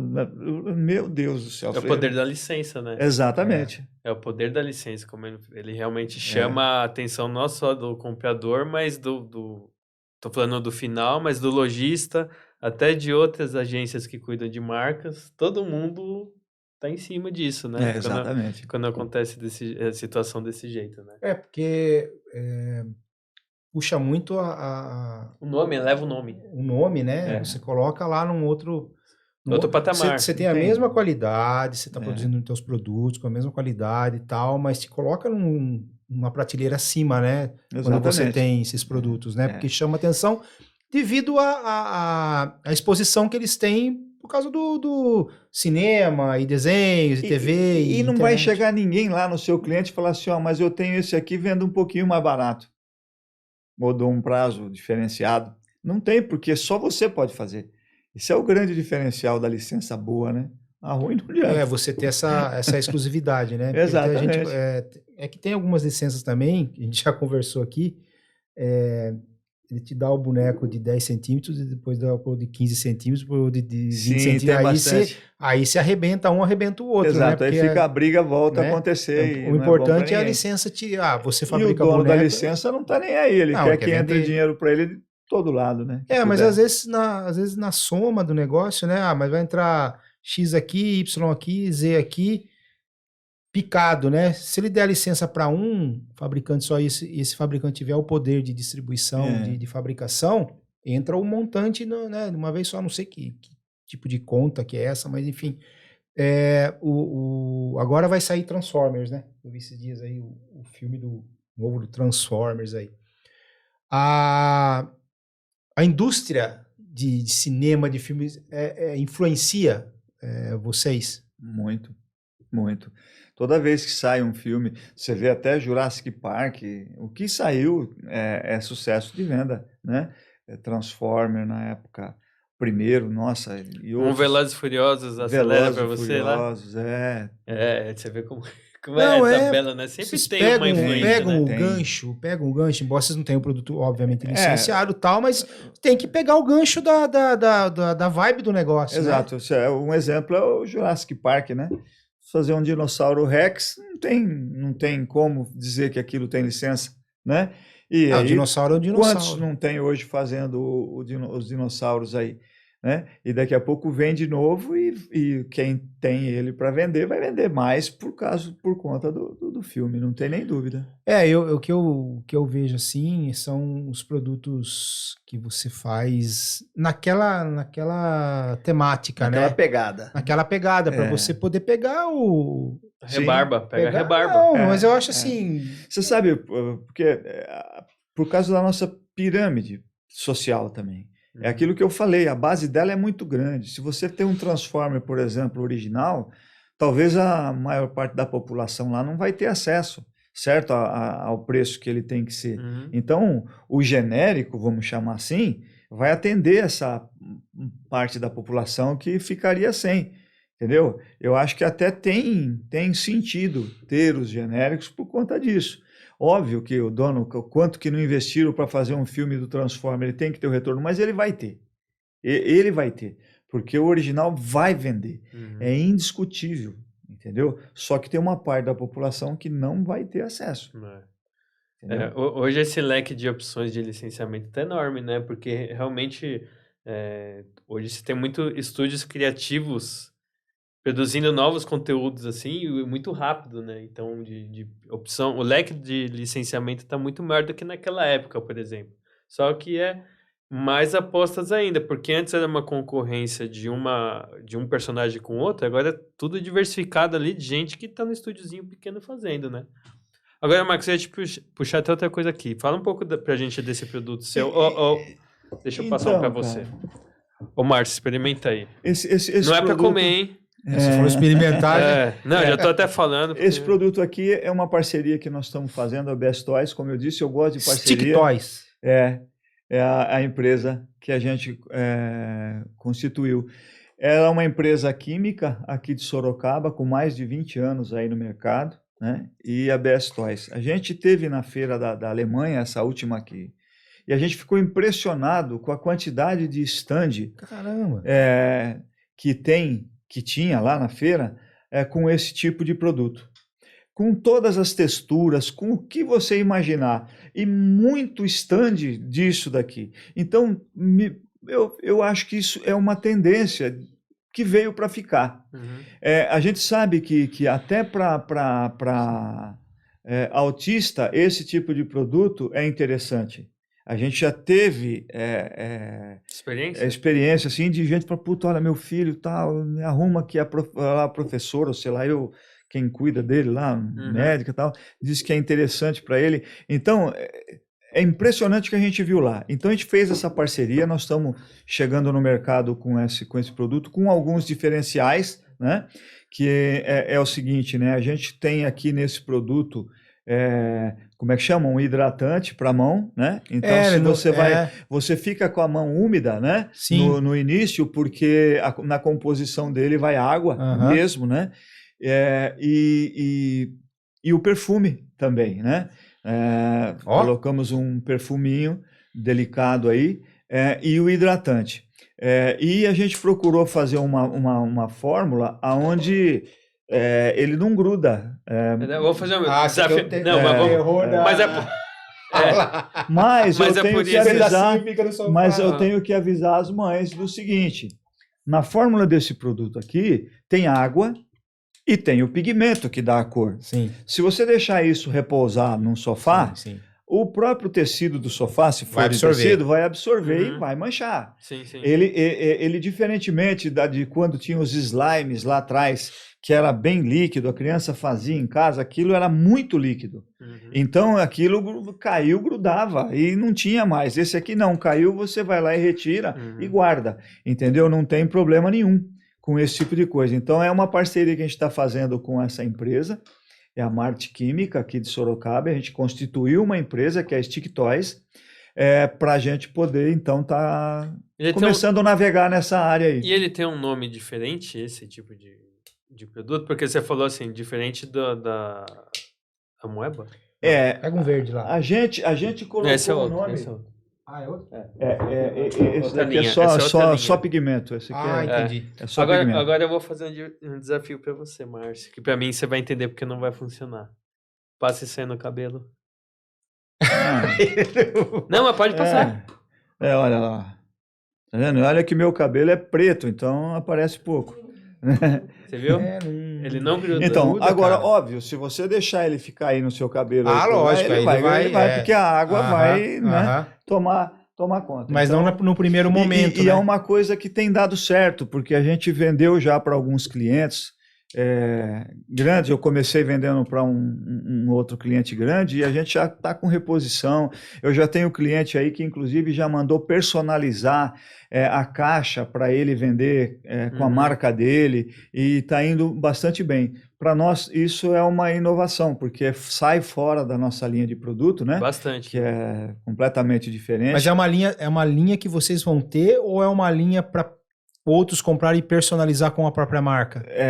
Nós vamos vender. Vocês vão vender. Para quem quiser. Para o cara que quer personalizar. Mas vocês vão ter a marca. Mas eu tenho a linha para o lojista. Para o lojista, sim. Entendi. Para o lojista. Pode personalizar. Exatamente. Não, cara, e a textura, né? É diferente. Por isso que eu falei aqui. Né, por isso que eu te falei aqui, até falando. E aí essa empresa daqui a pouco vai ter também outros produtos, né? Que a gente já está desenvolvendo. Então, estamos desenvolvendo uma fórmula que vai dar uma elasticidade maior também, né? Do que essa, que é a original. Estamos pensando aí em ir para o lado um pouquinho do escolar com guache, mas voltado para o brinquedo também, né? A gente já tem algumas ideias diferentes aí para fazer, só que vamos produzir o guache, enfim, algumas coisas. Massinha também, a massinha escolar, né? Também a gente já está desenvolvendo, enfim, né? Só que é investimento e tudo custa bastante, então tem que ser... Um por vez, né? Um por vez. Mas por isso que eu peguei e falei para você assim... Pegar na hora para você ter realmente essa experiência e passar aqui. Porque o Márcio, por exemplo, ele é assim, ele é fogo, né? Ele quer ver isso aqui, ele viu que não grudou no cabelo, agora ele vai achar que não precisa mais lavar a cabeça, só vai passar essa aí, sabe? Cabelo, pô. Tô vendo já que tá complicado aqui. Ô, Marcos, e quantos lançamentos vocês trabalham por ano, assim? Cara, não tem assim um número exato, mas vamos falar em SKU. A gente tem uma média assim de 20 a 30 SKU por ano. Tiramos alguns que não estão performando bem, enfim, e entramos com uma média de 20. Às vezes tem ano que dá um pouco mais, um pouco menos. Aí tem Todos esses são iniciados na Brim, ou aí depois da Brim ainda vocês têm algum feedback que daí vocês fazem alguns lançamentos? Então, a gente já tem um pouquinho de problema com o time do lançamento, né? Então, dos lançamentos. Não só eu, como outros fabricantes, muitas vezes chega na Brim e a gente tem só um mock-up do produto e não tem o produto. Não, mas ainda é com molde 90%. finalizado. Né, mas cara? a BS Toys não. A BS Toys gosta de ir para a feira com estoque. Entendi. Dos lançamentos para poder tirar o pedido e já entregar. Ele é de rua, né? Ele é de rua. Isso você tá à frente mesmo. Exato. E a gente tem conseguido. Esse ano, agora, nós não conseguimos alguns, porque não conseguimos. A gente faz molde aqui no Brasil e fazemos molde na China também. Os da China não embarcou por falta de navio lá, não sei por que não embarcou e chegou tarde aqui, então nós estamos lançando aí no mês passado e nesse a gente lançou alguns produtos que estavam na feira, já tinha a peça injetada, os moldes já estavam prontos, estavam embalados, só que não achava navio para embarcar para o Brasil. E aí atrasou, mas normalmente eu gosto de ir para a feira com o produto no estoque. Tirou o pedido, eu estou entregando. Eu acho que é importante isso para o nosso cliente. Se você um dia tiver a oportunidade de ir até a nossa fábrica lá, você vai ver que a gente é uma fábrica pequena, não é a fábrica mais, vamos dizer assim, com mais recurso estruturado, sei lá, coisas automáticas e robô. Nós não somos, tem fábricas que têm mais isso do que a gente, mas o que tem dentro da nossa fábrica é uma preocupação tremenda com o ponto de venda. Então, se a gente acha que um determinado produto vai pegar pó, e esse pó pode ir para o produto dentro da embalagem, a gente acha um jeito de eliminar esse pó. Entende? Estou dando um exemplo aqui. Né? Então, a nossa preocupação com o ponto de venda é saber se esse produto vai estar bem amarrado para não cair, porque o produto mal exposto lá na área de venda, por culpa do produto, da embalagem, ou o que quer que seja, é uma venda que você vai perder e um trabalho que você vai ter ainda que trocar. Então a gente foca muito em todo o processo e na rua. Como é que isso vai ser? Como é que isso vai ficar lá na prateleira? Como é que faz? Como é que é a luz dentro do ponto de venda? Como é que está a luz? A luz está sempre em cima, tal. Então como é que tem que ser a embalagem? Para receber a luz e dar o que o produto merece. Então, esse a gente tem uma preocupação desde a concepção até na hora que está embalando e mandando para o cliente. E isso tem dado certo, porque o nosso índice de troca é quase nada. Às vezes eu troco lá porque deu uma goteira no cliente e aí estragou a embalagem, mas assim, por defeito, por coisa assim, o nosso índice é mínimo. Quase eu não tenho, graças a Deus.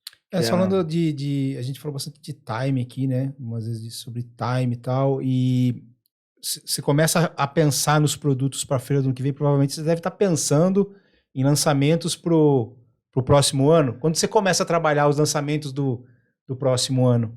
Um ano antes. Um ano antes da feira. Na feira, você já começa na feira que vem, né? Não, nessa feira agora de março que nós tivemos, eu já tinha produto sendo concebido para 2024. Entendeu?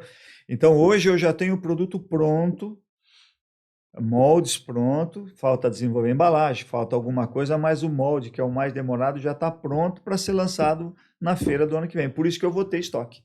Entendeu? E você acha que a Brim, em março, é o mês ideal? Rapaz, eu sempre fui meio crítico com relação a essa data e hoje eu dou o braço a torcer. Era em abril, né? Ela já chegou até ser junho, parece que. Muito tempo atrás. Muito tempo atrás. Mas eu dou o braço a torcer. Porque hoje eu vejo o trabalho que o cliente grande tem que fazer para viabilizar para viabilizar o produto certo no PDV dele. E mais um detalhe, se ele pega o meu produto e coloca lá e compra no começo do ano, ele vai ter certeza da reposição dele, o que vende e o que não vende. O meu interesse é fazer produto que o meu cliente venda bem. Se não, jamais eu indicaria para um cliente meu um produto só pelo fato de eu ter no estoque. Eu vou indicar, minha responsabilidade aumenta, eu vou indicar para o cara, então eu vou indicar produto que vende bem. Se ele compra um mix, ele vai ver o que vende bem, não. Então a reposição daí para o Dia das Crianças vem com segurança. E aí a gente melhora a performance no cliente. Então eu hoje sou a favor da feira nessa época por conta disso. Já as regionais, é o pequeno que tem que fazer a compra para pôr na loja dele naquele momento, ela é diferente. Mais imediata, né? Uma reposição os mais clientes imediata. grandes até às vezes vão lá, né, na feira regional, mas para bater papo com a gente e tal, e só para dar uma passada, para prestigiar, mas eles já fizeram o trabalho deles antecipadamente por causa disso. Mas isso é uma coisa que, Marcos, você lá na Feira do Brinquedo, quando a gente visita o seu stand, a gente vê que realmente você é o cabeça da BS Toys, vamos dizer assim, e realmente tete a tete com os compradores, assim, não tem... É difícil ver você... Muito difícil mesmo, passeando assim. Teve 2 feiras que eu só te cumprimentei de longe e fui embora. De verdade. Porque você... Me desculpe. Não, assim, aí eu falei, nossa, ele já foi mais humilde. mas ele, por exemplo... Ele vai atrás de brinde nas estandes, viu? Eu vou. Aí eu vou levar um monte agora. Mas você realmente tem até uma fila ali, né? Às vezes, assim, tá atendendo alguém ali, já tem outro. E às vezes até é complicado, você está conversando com um cliente e às vezes é um cliente pequeno, mas você estava dando atenção, passa um cliente grande e vê, ele fica às vezes magoado com a gente, porque mas todo mundo merece atenção da mesma forma. E é complicado, porque é um só e é um monte de cliente, graças a Deus. Não, tô falando porque, por isso que eu falo que o perfil dele eu acho que é um pouco diferente, porque se você vai em alguns outros stands, tem lá o pessoal vendendo e às vezes o dono da empresa tá lá de longe olhando. E ele não, ele é realmente o perfil de vendedor ainda, ele não perdeu isso, entendeu? É o instinto de rua, né? De estar batendo papo. Eu sempre gostei da rua, né? Sempre gostei do contato com o cliente, disso. Sempre para mim é prazeroso. E principalmente para ouvir, né? Porque é onde você aprende para que lado você tem que ir, para que você tem que fazer. E os clientes já sabem, comigo eles são assim bem transparentes, fala, pô, isso aqui acho que não ficou legal, cara, pensa em fazer diferente, né? Pô, acho que se você tirar isso aqui desse produto, você vai conseguir navegar melhor aí. E isso é importante, né? Porque se eu ficar sentado atrás da mesa aqui dentro do meu escritório, quanto que eu vou deixar de ver? Quanto que eu vou deixar de aprender, né, com o meu cliente? Até porque nosso país é continental, né? Lá em cima é uma coisa, Sim. lá embaixo é outra cultura, e aí o seu produto às vezes tem que se adaptar, né? E Exatamente. se você não ouvir esse pessoal aí, né? Você vai lançar um produto só para o Brasil inteiro. O Brasil não é o mesmo perfil, né? Não é. É bem diferente. É bem diferente. É complicado esse trabalho, eu imagino, porque às vezes o que tem a ver o sul do Brasil com o nordeste, o norte do Brasil, né? Se bem que o produto da Best Toys, por ter essa pegada de popular chique que eu falo, ele vende de norte a sul. Eu tenho uma venda uniforme de norte a sul. Tem, por exemplo, um produto um pouquinho mais barato, vende um pouquinho melhor em tal estado, em tal estado. Um pouquinho com valor agregado maior, vende em tal estado um pouco mais, mas as diferenças não são tão gritantes assim. Quais são os cases de produto que você tem? Olha, a gente tem, por exemplo, segmentos, né? A gente tem segmento de pista, tem várias pistas, né? Vou mostrar aqui. Tem várias pistas aí que a gente tem como líder de vendas dentro da Best Toys, né? Essa é uma... a gente tem o segmento, por exemplo, de carrinho. Tem um ou outro carrinho lá que são... Então, eu procuro ir segmentando, porque o que eu acho que eu tenho que oferecer para o meu cliente é a opção dele montar um pedido onde ele contempla tudo que a loja dele precisa. É difícil. Categorias, né? Exatamente, né? Então, a gente tem... Essa moto aqui é muito legal. Moto, por exemplo, eu tenho segmento de moto, eu acho que não tem nenhum fabricante nacional que tenha as possibilidades de opção que eu ofereço. Eu tenho chopper, eu tenho trilha, eu tenho speed, tenho cross, eu acredito que deva ter uns 25 modelos de moto diferentes, que foi um... Você é motoqueiro ou não? É isso que eu ia falar. Quem é da sua família que anda de moto? Então, eu sempre fui apaixonado, mas eu não... Uma hora eu não podia ter, por causa da finança, quando eu era mais moleque. Depois, faculdade, já não tinha, trabalhava e estudava. Depois, só o trabalho, aí família. E com 36 anos de idade, a gente montou uma loja de moto aqui em Sorocaba. Eu lembro dessa história também. Essa história é legal. Ó, e uma coisa interessante sobre a BS Toys é que ela tem 33 anos e 33 anos os mesmos 3 sócios. Ah, é? Desde quando a gente começou, nós somos em 3 e estamos há 33 anos com a mesma sociedade. Isso é uma coisa muito legal. Né, você manter não é fácil, mas é prazerosa e é muito legal de ter os parceiros junto aí até hoje, né? Isso é legal. E aí a gente montou essa loja de moto e eu com 36 anos de idade, eu dei a primeira volta de moto na minha vida. Que aí no Iguatemi até. Dei uma volta no quarteirão porque ele insistiu, o outro sócio meu insistiu, o Claudir, insistiu comigo, não, anda, porque ele e o outro sócio, o Beto, Claudir e Beto, eles sempre foram motoqueiros, né? Sempre tiveram moto e tal. E não, vai. Eu falei, só ando se você me vender, uma CGzinha, né? Só ando se você me vender. Ele me vendeu a moto e eu dei uma volta no quarteirão e comecei a andar. Tirei carta, eu já tinha quase 40 anos. É mesmo? De moto, Ah, de então, moto. Eu adoro, de moto, né? E eu adoro moto. E a gente, numa dessas saídas para a rua, a gente viu uma moto e eu olhei e falei assim, rapaz, eu acho que a gente consegue fazer esse molde. Fizemos um molde, que foi a primeira. Essa moto nós já estamos, acho que na 3ª ou 4ª geração de molde, que vai acabando o molde, a gente faz outro, e até hoje ela é líder de venda. Ah, que legal. E essa tem fricção, né? Essa é fricção e tenho ela também na versão mais popular, sem fricção. Que é o roda livre. Roda livre, né? Cara, mas é muito bem... E preto e verde, assim, né? Chama atenção, né? Lembrar Kawasaki? Kawasaki, não, acho que não. Mas imagina. Mas você viu que ele falou do popular chique? Esse aqui é bem estampado, né? Sim. Tá falando, olha como a qualidade que tem. A qualidade, a riqueza de detalhe e tal, entendeu? Acabamento, tudo certinho. E acaba sendo um produto barato, entendeu? Porque ela não tem, essa é um pouco mais cara por causa da frição, mas a outra, ela nem na frição tem, então ela é barata. E a criançada ainda é apaixonada, né, por esse...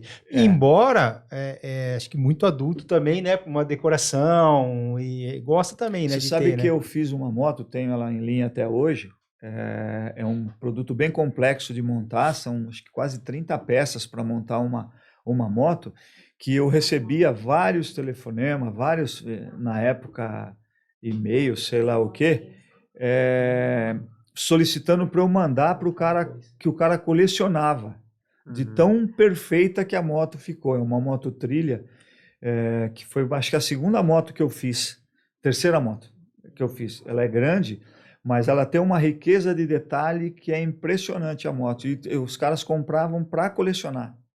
Entendeu? Então, porque é bonito, né, você ter as motos, e quem é apaixonado, né, por moto ainda. E esse troféuzinho que tem aí, 2022. Esse aqui a gente fez para dar para os representantes que se destacaram durante 2022, né? E a gente trouxe um aí para dizer que a fábrica... É legal vocês valorizar, né, o representante, né, cara? Eu acho legal porque quando faz as convenções, né, das empresas tal, e eu não sei como é que é a convenção tua, no caso, mas assim, junta lá o pessoal, talvez, acho que é a única vez que consegue juntar todo mundo no ano, né, vamos dizer assim, mas é mais perto da feira, né, e tem as premiações, né? Eu penso um pouquinho diferente. Eu tenho 33 anos, até hoje nós fizemos uma convenção.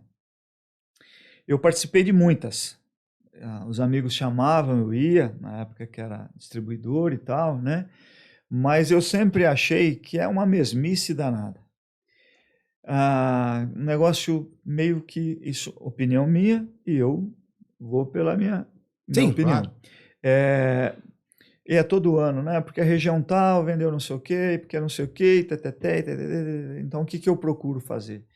Ir na casa do vendedor e mostrar para ele o que a gente tem e o que a gente não tem. E quando eu vou premiar, se eu vou premiar alguns, eu vou premiar alguns e não vou deixar os outros vendo, né? Mas eu vou cobrar dos outros, falar, olha, mas ali, sozinho, com o cara, entendeu? Então, nós fizemos uma convenção, que foi quando eu lancei esses joguinhos, que eu falei para você, que tinha... porque eu precisava vender para o vendedor primeiro, né? E na realidade, não, foi diferente. Por exemplo, não foi aquele negócio motivacional, palestra motivacional, agora é a hora de falar dos resultados e não sei o quê, e às vezes leva um dia inteiro e o vendedor, você vê que ele está ali e de repente você põe todo mundo junto e aí começa Você acha que há uma disputa depois? Ele começa a disputa e os egos e aí dos uma vaidade, lá, e aí às vezes eu já fui em convenção que vinha lá um cara querer ensinar a vender para aquela... os caras tudo com 20, 30 anos de vendas ali sentado, e vem um cara para tentar ensinar como vender, porque você tem que chegar assim no cliente, porque não sei o quê.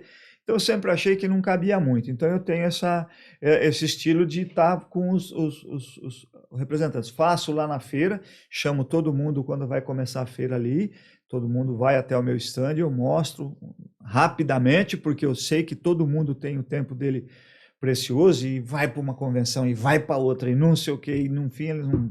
sei lá o quanto que aproveita disso, né? Então eu prefiro fazer de forma diferente. Esse ano a gente chamou, olha aqui, ó, você foi destaque, então o cara vai pôr lá no escritório dele, vai sentir prestigiado, mas eu procuro ser um pouco mais reservado com relação a isso, não expor, seu estado não foi bem, seu estado foi ótimo. Eu acho que não é jogar a tabela com meta lá e vai. Eu posso falar isso de forma personalizada. Sim. Mas você vê que até nisso ele é tete a tete. Então, esse vê que assim, que até a proposta nossa aqui são mostrar ideias diferentes, né? A tua visão, ninguém tá falando que tá errado, nem que tá certo, não tem dono não da é verdade, isso, né? não. Não existe isso, cada um a tem ideia um estilo, nossa né? É cada um dar a sua opinião de como, né, na sua visão e como que trabalha. E eu vivo todo ano pensando em como fazer um negócio diferente, para impactar o representante, para não ser mais do mesmo. Sim. Mais do mesmo. Eu vivo, mas não é fácil, porque, né?